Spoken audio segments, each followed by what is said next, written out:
I never told my daughter what her husband did the morning of my wife's funeral.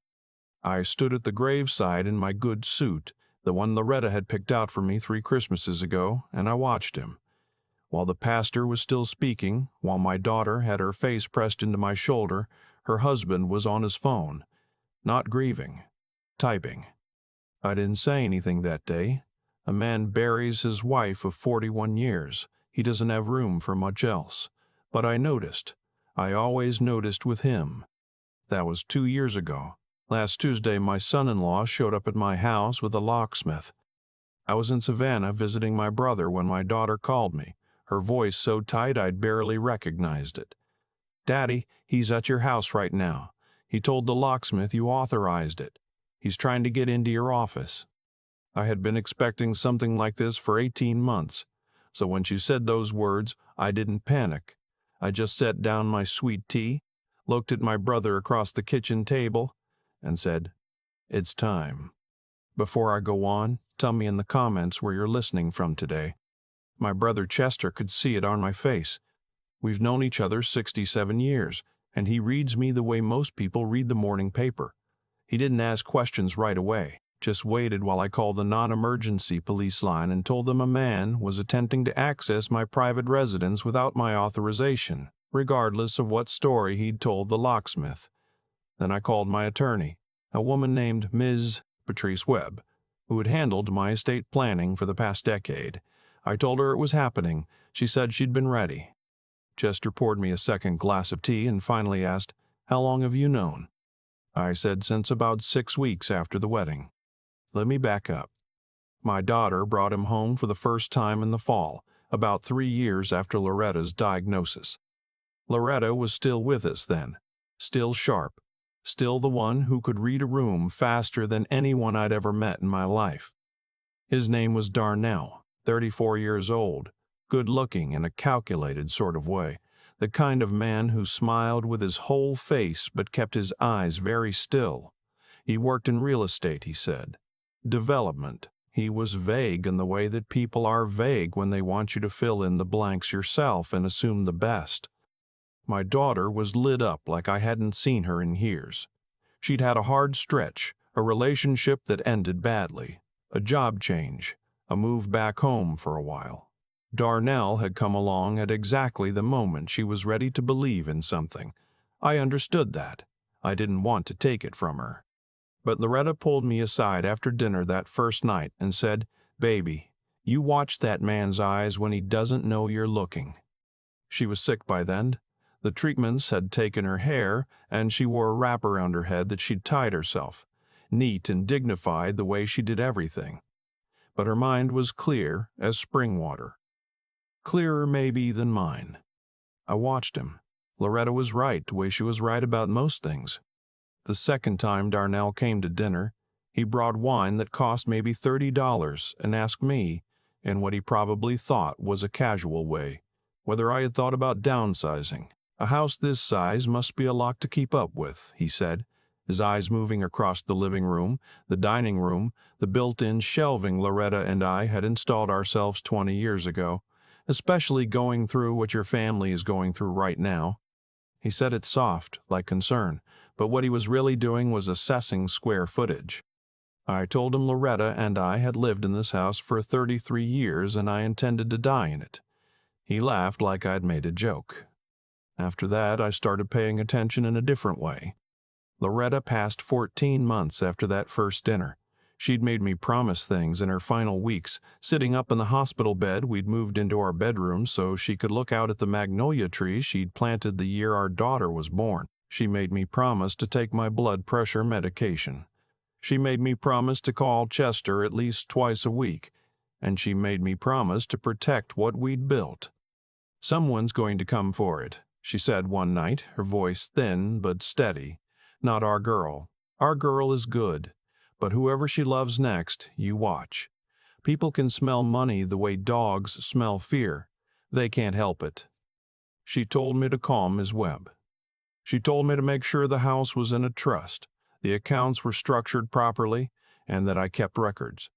"Write things down, Alice," she said, "because when the time comes, feelings won't be enough. You'll need proof." I thought she was being cautious the way sick people sometimes get cautious about everything. I did what she asked because she was my wife, and she asked me to. I didn't know yet how right she was. I started keeping notes about 8 months after the wedding. Not because of one big thing, because of 100 small things that added up. The way Darnell always referred to the house as the property when he talked to other people. The way he once asked me, at a family barbecue with my daughter standing right there, whether I had a will and whether it was up to date. The way he'd encouraged my daughter to quit her job at the school district. Good job, benefits, pension, because you shouldn't have to work that hard, baby. We're doing fine. Except they weren't doing fine on his income alone. They were doing fine on the monthly amount I transferred to my daughter's account to help with their mortgage. The one I'd been sending since before the wedding because I loved her and wanted her to be comfortable. The way that amount had quietly become expected, then necessary. Then, once, when I was late by 4 days because I'd been traveling, I received a text from Darnell. Not my daughter, Darnell, asking if everything was okay with the transfer. He had her phone, or he was monitoring her accounts. Either way. I didn't say anything. I wrote it down. I wrote down the Sunday he mentioned, with his arm around my daughter and a big smile, that he'd been looking into whether jointly held marital assets could be restructured if one spouse was the primary earner. I'd looked it up after he left. It wasn't a casual curiosity. It was a specific legal question about shielding assets from a non-earning spouse in the event of separation. He'd been researching divorce law while sitting at my dinner table. I wrote down the night my daughter called me crying because he'd told her I was controlling, that I had always had a way of making her feel like she needed my approval, that maybe some distance from me would be healthy for their marriage. I recognize that playbook. Isolate the person you're working on. Cut them off from the people who might see what you're doing. I drove to their apartment that night and I sat with her for 2 hours. I didn't say a word against him. I just sat there, the way I'd sat with her when she was small and the world felt too big. Before I left, I told her, no matter what anybody says to you about me or about us, this door is always open. You call me and I come. That's never going to change. She nodded. He was in the bedroom with the door closed the whole time I was there. By the time I flew to Savannah for my brother's birthday, I had 18 months of notes in a leather journal that lived in the locked drawer of my desk at home. Not the storage unit kind of dramatic, just my home office, a room Darnell had never been in because I had never invited him in, and had made a point of keeping that door closed. I also had, thanks to Ms. Webb, a fully structured living trust that held the house, my investment accounts, and the life insurance policy I'd updated after Loretta died, everything titled carefully so that in the event of my death, my daughter would receive her inheritance directly, protected from any claim a spouse could make in divorce proceedings. Darnell didn't know any of that. He'd been working on assumptions, that I was a retired man with a house and savings and no particular legal sophistication, that my daughter was the soft point of entry, that time was on his side. He wasn't as patient as he thought. My daughter called me while I was still on the phone with Chester about what to do next. Her voice had shifted from scared to something harder. Daddy, the police are there. Darnell is telling them you gave him permission. The officer is asking me for verification. Put him on, I said. I spoke to the officer, gave my name, my address, my date of birth, and said clearly that I had given no one permission to access my home, and that the man on the premises was there without my authorization. The officer asked if I wanted to pursue this formally. I said yes. Then I booked a flight home. The drive from Hartsfield back to my neighborhood took 40 minutes in traffic, and I spent most of it thinking about Loretta. About how she'd sat in that hospital bed with the magnolia tree outside and made me promise to be smart. About how she had loved our daughter with every cell she had left, but also knew, the way mothers know, that love isn't a guarantee, that people can be good and still choose badly, that the job of a parent doesn't end when the child is grown. When I pulled up to my house, both cars were in the driveway, my daughter's Civic and Darnell's Tahoe. The one with the payments that had somehow started coming out of their joint account 6 months after the wedding. $800 a month for a vehicle my daughter did not drive and had not chosen. I sat in my car for a moment. I thought about the man I'd been at 30, at 40, the man who'd worked 30 years with the water utility and saved carefully and bought this house and planted a garden and raised a daughter who laughed like her mother. I thought about what Loretta would say if she could see this moment. She would say, "Go on in, Ellis. You've already done the hard part." I went in. They were in the living room. My daughter was sitting on the edge of the armchair, her arms crossed over her chest, her eyes red. Darnell was standing by the fireplace like he was posing for something, one hand in his pocket, his jaw set. "We need to talk about some things," he said before I'd even closed the door behind me. Like it was his house and I'd been summoned. I took off my coat. I hung it on the hook by the door, the way I have done every day for 33 years. I set my bag down. Then I walked to my chair, the one Loretta had reupholstered for my 60th birthday, cognac leather, a little worn now on the left armrest, and I sat down. "Yes," I said, "we do." He started with grievance. He was good at it. I'll give him that. He talked about feeling unwelcome in my home, feeling like I'd never respected him, feeling like I'd been working against his marriage from the start. He said I was the kind of father-in-law who couldn't let go, who needed to control everything, who kept secrets from his own family. My daughter was quiet. I could see her processing, the way she'd always processed, slowly, carefully, turning things over. She got that from Loretta. I waited until he was done. Then I said, "You had a locksmith at my house this morning." He didn't flinch. I was concerned. "You've been keeping things from us, financial documents, the will, insurance papers, things that affect this family's future. That's not right, Ellis. That's not how family works. My name is Mr. Ellis to you," I said, "and what you were looking for in my office is none of your concern, because nothing in this house belongs to you."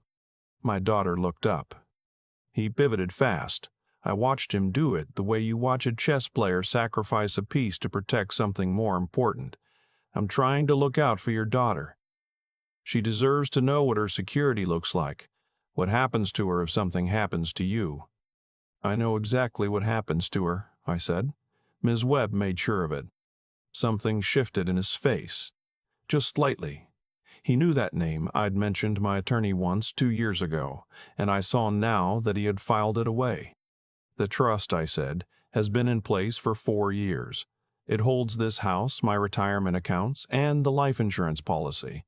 Everything is titled to protect my daughter directly. In the event of her divorce, none of it can be claimed as marital property, because it will transfer to her as inherited assets, which are treated separately under Georgia law." I looked at him. "I imagine that's not what you hope to find in my office." The room was very quiet. My daughter said, "Daddy, what are you saying?" "I'm saying your husband has been planning for a future that doesn't include you doing well," I said. "He's been planning for a future that includes him doing well, at your expense and mine." Darnell's composure cracked then. "Not all the way, but enough. You don't have any proof of anything." I reached into my bag and took out the journal. "October 3rd, I said, opening to the first marked page. "First dinner. You asked whether I'd considered downsizing. You'd been in this house 20 minutes. I turned a few pages. March 15th. You told my daughter she should quit her job. She had 11 years with the district and was 4 years from vesting a pension. She walked away from it." I looked at him. "I asked her to think it over. You told her I was being unsupportive of your marriage." His jaw tightened. June 9th. "You sent me a text from my daughter's phone asking about a wire transfer." I looked at my daughter. "Did you send me a text on June 9th asking about money?" She shook her head slowly. "He had access to your accounts," I said. Not cruel, just the truth laid flat. I turned more pages. October 22nd. "I found your search history on the home network. I keep records of device activity. It's in the terms that pop up the first time any device connects, which yours did 3 years ago. You searched how to contest a living trust in Georgia and spousal rights to inheritance assets in divorce. You were 14 months into your marriage. My daughter's breath caught. And last month, I said, you told 3 separate people. I have the texts, forwarded me by people who love my daughter more than they were impressed by you, that you were working on a situation with a difficult father-in-law and that it would sort itself out within the year. You sent one of those texts the week after Loretta's 2nd anniversary, while my daughter was at the cemetery. The silence that followed was the kind that fills up a room until there's no air left. My daughter stood up. She didn't say anything yet. She walked to the window and looked out at the magnolia tree, the one her mother had planted, the one that blooms every April without being asked. Darnell said, "This is insane. You've been surveilling me. You've been obsessed." "I've been paying attention," I said. "There's a difference." He turned to my daughter. The voice changed, softer now, the version he used when he wanted something. "Honey, don't let him do this. He has never trusted me. He has never given me a real chance. He's been trying to come between us since before we got married. You know that." She didn't turn from the window. "Do you remember," she said quietly, "when I told you I was thinking about going back to work about a year ago? You told me I was feeling pressure from my dad and that I didn't have to prove anything to him. Because you were." "I wanted to go back," she said. She turned around then. "I missed it. I was good at it. I liked having my own money and my own schedule and my own reason to get up in the morning. And you talked me out of it. You said it was about my dad." She looked at him the way her mother used to look at things she'd made up her mind about. It was about control. He tried 2 more times. I've seen it before. When a person is losing ground, they push harder on the emotional lever, and then, when that doesn't work, they reach for threat. He talked about how much he'd invested in this marriage, what it would take to start over, what she stood to lose. Finally, he said, "If I leave tonight, I'm not coming back." My daughter said, "I know." She said it the same way her mother would have said it. Steady. Done. He was in the house for another 40 minutes packing a bag. I sat in my chair. My daughter came and sat across from me, and we didn't talk much, just listened to the drawers open and close, the bathroom cabinet, his footsteps back and forth. When he came down the stairs with a duffel and a garment bag, she didn't look at him. He paused in the doorway. "You're making a mistake," he said. She said, "You can keep the Tahoe. The payments are yours now." He left. We sat in the living room for a long time after the headlights pulled away. My daughter had her shoes off and her feet tucked up under her, the way she'd sat since she was a child. Outside, the neighbor's dog barked twice and then was quiet. "Were there signs?" she finally asked. "At the beginning?" "There were things I noticed," I said. "Your mother noticed them too." She looked at me. "You talked to Mama about him?" "She figured him out the first night she met him," I said. "She told me to watch his eyes." My daughter put her face in her hands and I heard her breath go ragged. I moved to the sofa beside her and put my arm around her, and she leaned into me the same way she had at age 7, age 14, age 22.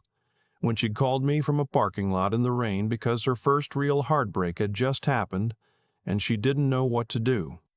"I thought I'd found the right one," she said. "You thought you loved him.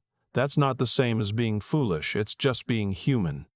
3 years, she said. 3 years I could have been. "You could have been lots of things," I said. "You still can. 3 years is not your life." She pulled back and wiped her eyes and looked at me with that particular expression, the one she's had since she was small, equal parts grief and determination. "Tell me everything. About the trust, about what Mama set up, about what Ms. Webb has. No more keeping me on the outside." So I did. Right there on the sofa, past midnight, I told her everything. How Loretta had spent the last months of her life thinking not just about dying, but about what came after.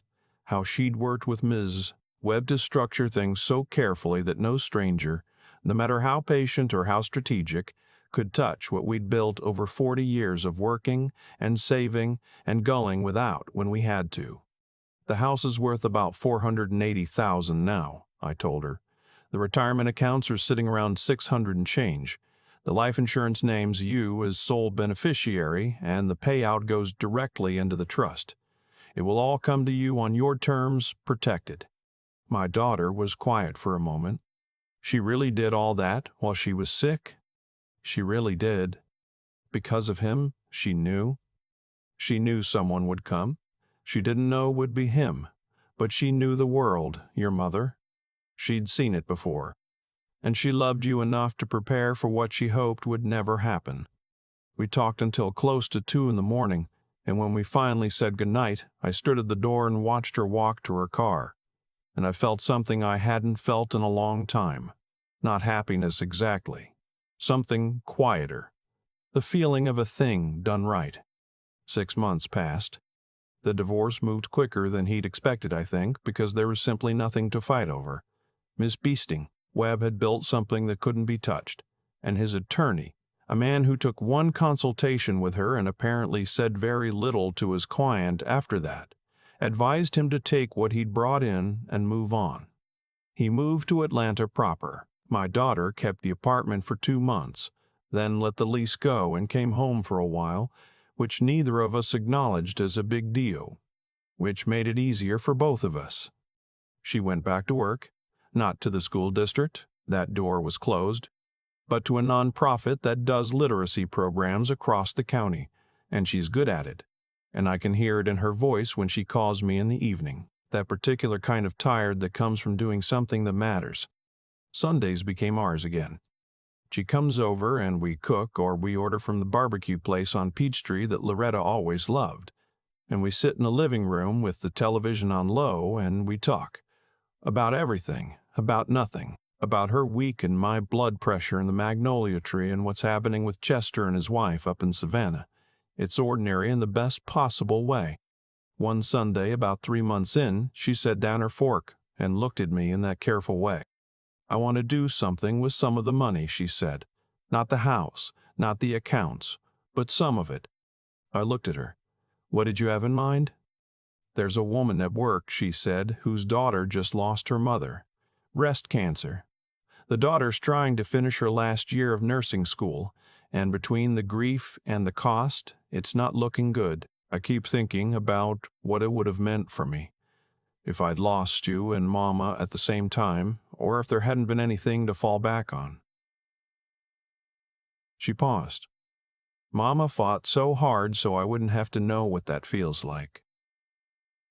What if we made sure someone else didn't have to either?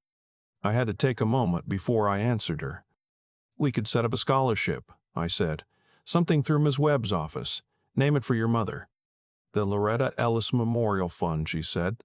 She'd already thought about the name. Maybe she had. She gets that from her mother, too. The planning, the thinking ahead, the love expressed not just in the feeling of it, but in the doing. We called Ms. Webb that week. By the end of the month, we had a small scholarship established, enough for one student a year for nursing or teaching programs, awarded on the basis of financial hardship and community service. The first recipient was that woman's daughter.